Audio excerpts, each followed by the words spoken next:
تاکہ میں جانوں کہ ہے اس کی رسائی وہاں تلک، تاکہ میں جانوں کہ ہے اس کی رسائی وہاں تلک، مجھ کو دیتا ہے پیام وعدہ دیدار دوست۔ السلام علیکم ناظرین، آمد خط سے ہوا ہے سرد جو بازار دوست، آمد خط سے ہوا ہے سرد جو بازار دوست، دودھ شمع کشتا تھا شاید خط رخسار دوست۔ اس غزل کا ایک اور شعر لے کر آپ کی خدمت میں حاضر ہو رہا ہوں۔ اس شعر سے پہلے جو میں نے شعر آپ کی خدمت میں پیش کیا تھا، اس کا اس شعر کے ساتھ ملا کر پڑھنا ضروری ہے۔ وہ شعر تھا: غیر یوں کرتا ہے میری پرسش اس کے ہجر میں، بے تکلف دوست ہو جیسے کوئی غم خوار دوست۔ اصل میں یہ جو شعر ہے یہ دراصل اس کا کتاب بند شعر ہے۔ آپ نے دیکھا ہوگا دواوین کے اندر کہ بسا اوقات دو شعروں کے درمیان چھوٹا سا قاف لکھا ہوا ہوتا ہے۔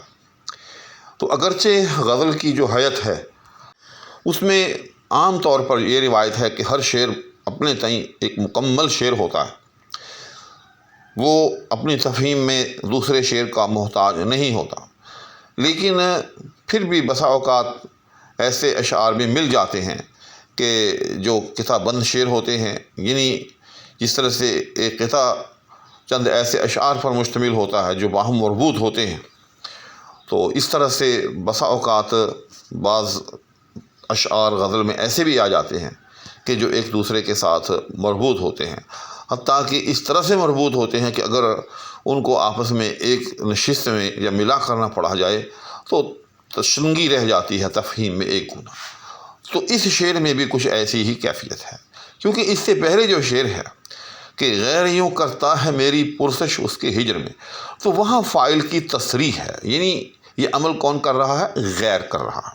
ٹھیک، اب اس شعر کے اندر جو ہے فاعل کی صراحت نہیں ہے کہ تاکہ میں جانوں کہ ہے اس کی رسائی وہاں تلک، مجھ کو دیتا ہے پیام وعدہ دیدار دوست۔ یہ جو ہے نا مجھ کو دیتا ہے، اس دیتا ہے کا فاعل کون ہے؟ بھئی کون دے رہا ہے؟ کون دیتا ہے؟ اس شعر میں اس کی تشریح نہیں ہے۔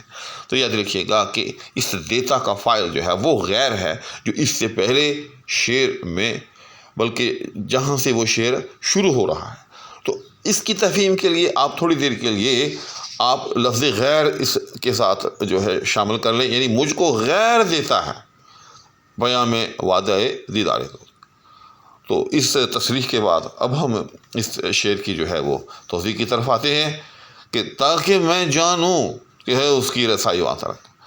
تو ہوا یوں، غالب جیسے کہ اس سے پہلے شعر میں آپ نے پڑھا کہ بیمار پڑا ہوا ہے، اور غیر جو ہے وہ اس کی تیمارداری کے لیے جو ہے وہ تشریف لایا ہے، اور کسی بے تکلف دوست کی طرح جو ہے اس کی غمخواری جو ہے وہ کر رہا ہے۔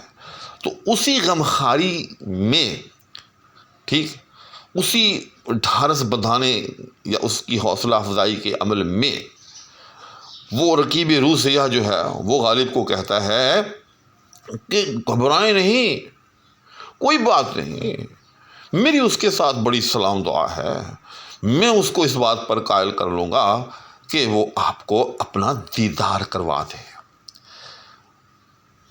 یعنی غیر جو ہے وہ غالب سے یہ وعدہ کرتا ہے کہ آپ پریشان نہ ہو، یہ میری ذمہ داری، مجھ کو دیتا ہے پیام وعدہ دیدار دوست، یعنی وہ مجھے پیغام دے رہا ہے وعدہ دیدار دوست کا، دیدار دوست کے وعدے کا پیغام، یعنی مجھ سے یہ عہد کر رہا ہے، مجھ سے وعدہ کر رہا ہے، اور پھر اس وعدے کو برنگ پیغام جو ہے میرے سامنے مذکور کر رہا ہے کہ آپ پریشان نہ ہوں مرزا صاحب، میں آپ کو آپ کے محبوب کا دیدار کرواؤں گا۔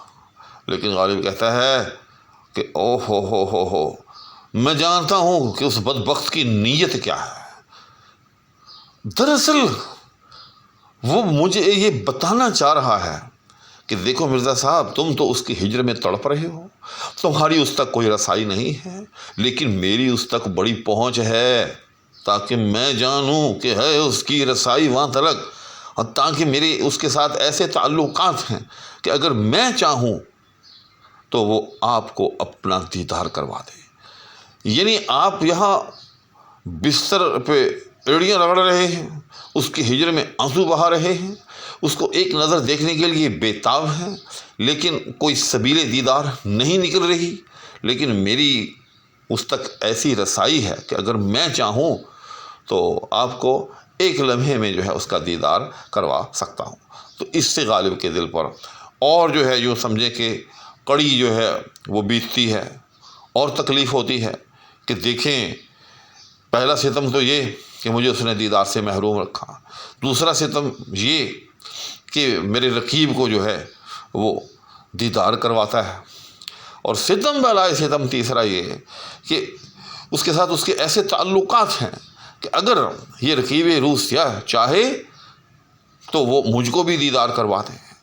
یعنی گویا کہ جس طرح سے کوئی جن جو ہوتا ہے وہ کسی کے قابو میں ہوتا ہے، تو اس طرح سے گویا کہ یہ میرا محبوب جو ہے اس رقیب روح سیاہ کے قابو کے اندر ہے۔ وہ جب چاہے اس سے جو چاہے کروا لے، حتیٰ کہ اس کے کہے سے وہ یہ منحوس کام یعنی مجھے دیدار کروائے، کیونکہ محبوب کے تئیں تو یہ بڑا منحوس کام ہے کہ غالب کو اپنا منہ دکھائے، تو وہ اس منحوس کام پر بھی آمادہ ہو سکتا ہے۔ یعنی ایسا کام کہ جو کسی صورت میں کرنے کو تیار نہیں ہے کہ وہ غالب کو اپنا چہرہ جو ہے وہ دکھائے، لیکن اس رقیب روح سیاہ کے کہنے پر وہ یہ ناگوار عمل جو ہے وہ بھی کرنے کو تیار ہے۔ اس طرح سے غالب کو تکلیف در تکلیف جو ہے وہ ہو رہی ہے۔ تو ناظرین، امید ہے کہ یہ شعر بھی آپ کو مکمل طور پر سمجھ آ گیا ہوگا۔